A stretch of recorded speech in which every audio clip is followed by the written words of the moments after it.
Tem um binômio de palavras que combinam muito. Por exemplo, férias e turismo, não combina? Combina muito.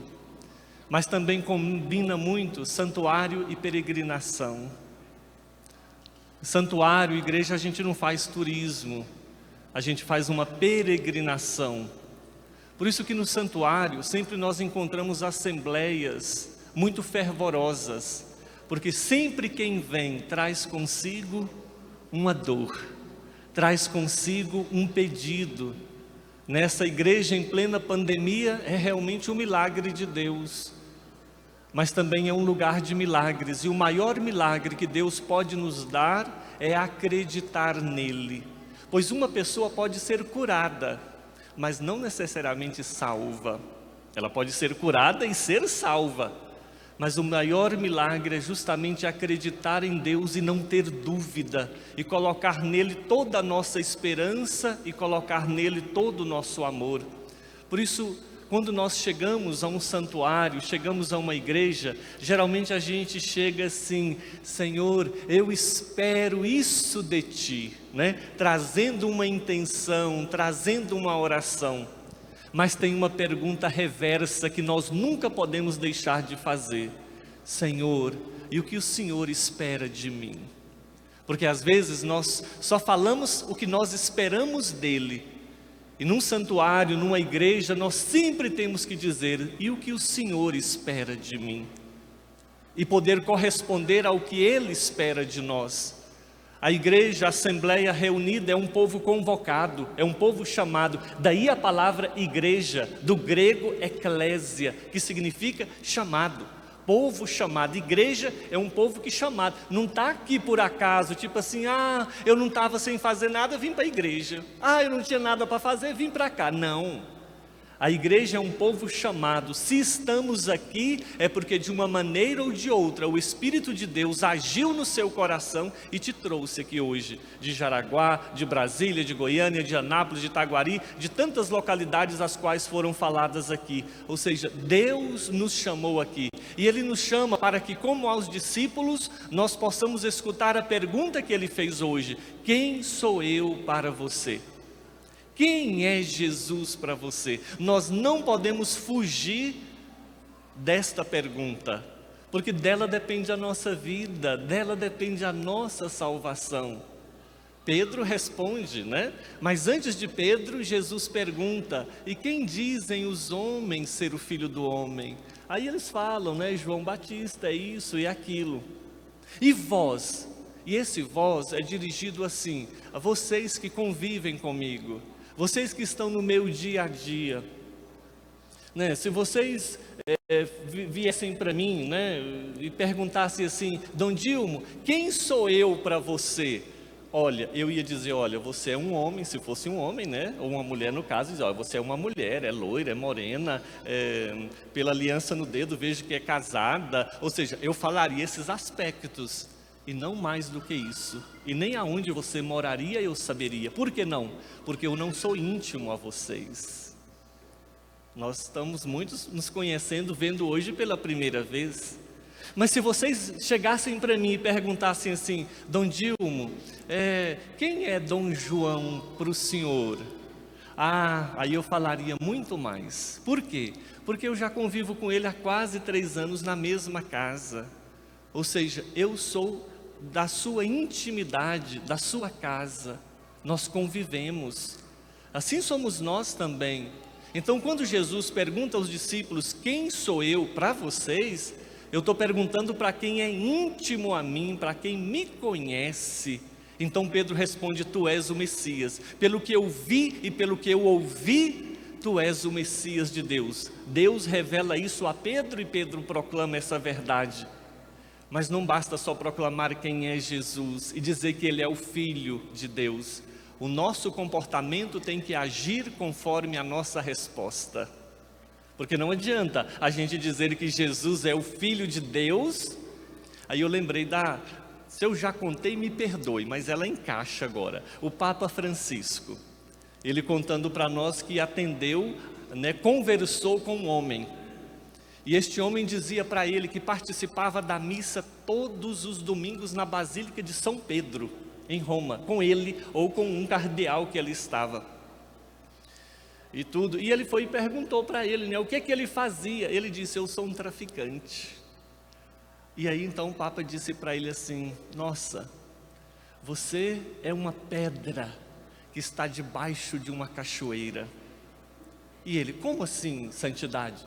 Uma pedra debaixo da cachoeira, que cai água, toneladas de água nela todo dia.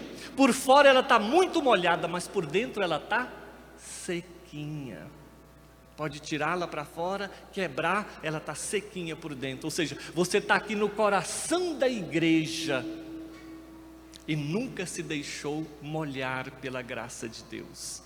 Então não adianta a gente dizer: ah, Deus é meu amor, quando eu não amo o próximo. Ah, Deus é tudo para mim, quando eu não sou nada para o outro, quando eu não sou para servir o outro, quando eu não sou. Então a nossa resposta, ela tem que estar condizente com o que nós vivemos. Aí sim, a nossa resposta, ela brota de dentro para fora e não de fora para dentro. Sabe que Jesus, quando Pedro fala: tu és o Messias, Messias é o Salvador, mas que tipo de Messias? Por isso que Jesus hoje faz o primeiro anúncio da paixão dele, dizendo: olha, você disse certo, mas olha, eles vão me prender, vão judiar de mim, vão me matar, vão me crucificar, mas ao terceiro dia eu ressuscitarei. Jesus já dá uma dica para eles, que o messianismo dele é do servo sofredor de Isaías. Não é o messianismo que Pedro, lá no jardim do Getsêmani, arranca a espada e corta a orelha de Malco. Lembra? Jesus fala: guarda a tua espada. Não é isso. Não é com violência. E nós estamos acostumados a isso. As crianças, desde pequenininhas, já são acostumadas, nós também. Não tem nas revistas de quadrinho, nos filmes da Marvel, nos jogos online, não tem os vilões e não tem o mocinho? Então, tem aquele que quer destruir o mundo, aí de repente aparece o Messias, o Salvador. E como é que esse Salvador age? Ele age matando o inimigo, não é isso? Ele mata, ele destrói o inimigo. E se a gente colocasse hoje que um asteroide vindo na direção da Terra, uma invasão alienígena, né, como nos filmes colocam, isso é brincadeirinha com a verdadeira ameaça que Jesus enfrentou, que era o pecado e a morte ao qual ele venceu. E nenhum super-herói venceu isso. E outra, a arma de Jesus não é o martelo de Thor. As crianças sabem, né? A arma de Jesus não é aquele facho de luz que tem na mão do Homem de Ferro. Não é uma espada. A força dele está dentro dele mesmo. Quando Jesus estava no jardim do Getsêmani e os soldados chegaram lá procurando: quem é Jesus de Nazaré? Um momento ele respondeu: sou eu. Naquele momento todos os soldados caíram por terra diante da palavra sou eu. A força dele está na palavra dele, porque Jesus, ele não tem força, ele é aquele que é. E então, de tal maneira, o mais bonito que nós podemos olhar é que Jesus vence não matando o inimigo, não dominando o inimigo ou sufocando. Ele o vence transformando-o em pessoa boa. Essa é a vitória dele. Ele não vence pela violência, ele vence pelo amor. Ele não vence matando, ele vence dando a vida. Olha que beleza que é seguir Cristo e dizer quem é Cristo. E como Paulo disse hoje na segunda leitura, já não existe mais pagão, já não existe mais grego ou romano, ou seja, não existe mais raça ou língua. Todos nós pertencemos à família de Deus, e todos nós pertencemos à família de Deus pelo batismo. Pelo batismo nós nos tornamos todos iguais diante de Deus. Então a gente olha a beleza que não deve haver. Quando respondemos quem é Jesus, nós não podemos alimentar qualquer tipo de discriminação. Ontem eu fui celebrar uma missa na catedral e era uma missa em homenagem a um político que já morreu. E tinha políticos dentro da catedral. Chegou uma pessoa na porta da catedral e eu estava lá já paramentado. Olhou com aquele rosto mais e disse: "É missa para político? Eu não participo." E foi embora. Nem deu tempo de eu conversar com ele. Não entendeu nada o que é missa.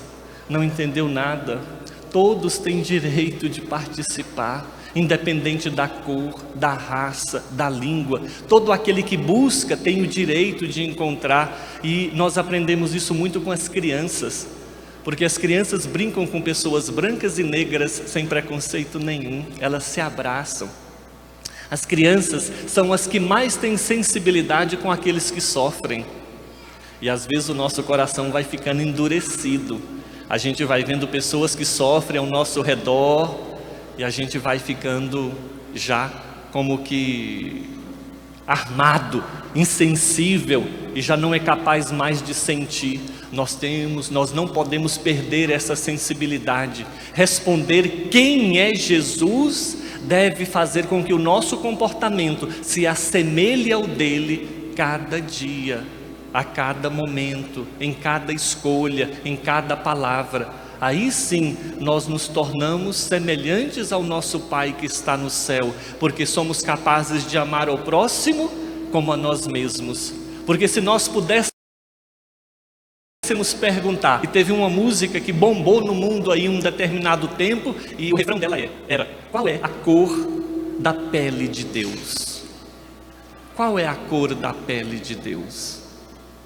Não é a cor da sua pele, não, é a cor da pele do seu irmão.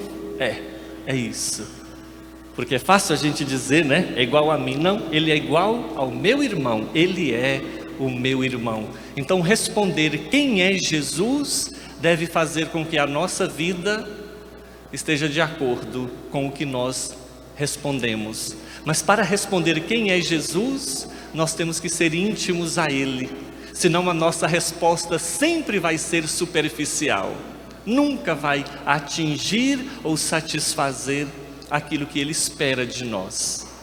Vamos abaixar um momento a nossa cabeça, pedir a intercessão de Nossa Senhora da Badia, cuja casa a ela dedicada, que será dedicada, nós estamos aqui hoje. Pedir que ela interceda também por nós, que assim como ela foi íntima a Jesus, que ela também me dê a graça de ser íntimo ao seu Filho Jesus. Que eu me aproxime mais dele, e muito mais do que perguntar o que eu espero dele, que eu possa sempre perguntar o que o Senhor espera de mim. E no momento de silêncio, peça a Jesus que complete em teu coração aquelas palavras que faltaram.